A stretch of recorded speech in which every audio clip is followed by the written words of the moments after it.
தமிழ் உறவுகளுக்கு வணக்கம். Just now Anbumani Ramadoss அவரோட அந்த நிகழ்ச்சியை நான் பார்த்தேன். ஆம், எனக்கு பார்த்த உடனே முதல்ல தோன்றிய ஒரு விஷயம் என்ன அப்படின்னா நிச்சயமா அன்புமணி மிகப்பெரிய ஒரு தவறு செய்கிறாரு அப்படின்றது தான் எனக்கு இம்மீடியட்டா தோணுச்சு.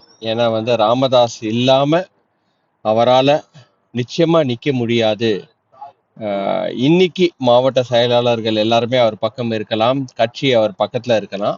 பட் மக்களும் வன்னியர்களும் எந்த பக்கம் இருக்காங்க அப்படின்றது அவர் புரிஞ்சிக்க முடியாத ஒரு நிலைமையில தான் இருக்கிறாரு அப்படின்றது தான் மாதிரி தான் எனக்கு தோணுச்சு. எல்லாருக்கும் நீங்க போங்க 1/2 மணி நேரத்துல நீங்க தான் மாவட்ட செயலாளர்கள் அப்படின்ற மாதிரி உங்களுக்கு லெட்டர் சேரும் அப்படின்னு சொல்றாரு. நிச்சயமா லெட்டர் அனுப்பலாம், நான் இல்லைன்னு சொல்லவே இல்லை. பட் இருந்தாலும் மக்கள் யார் பக்கத்துல இருக்கிறாங்க அப்படின்றது அவர் புரிந்து கொள்ள முடியாத ஒரு மனநிலைமையில தான் இருக்கிறாரு அப்படின்றது எனக்கு எந்த ஒரு மாற்று கருத்தும் கிடையாது. நான் நிறைய பேர்கிட்ட பேசினேன், ஏன்னா சிதம்பரம்ல இருந்து படிச்சதுனால நிறைய பேர்கிட்ட பேசினேன். எல்லாருமே அன்புமணி ராமதாஸ் மேல ஒரு பற்றுதல் இருந்தாலும் டாக்டர் ராமதாஸ் இல்லாத ஒரு கட்சிக்கு நாங்க ஓட்டு போட மாட்டோம் அப்படின்னு தான் சொல்றாங்க.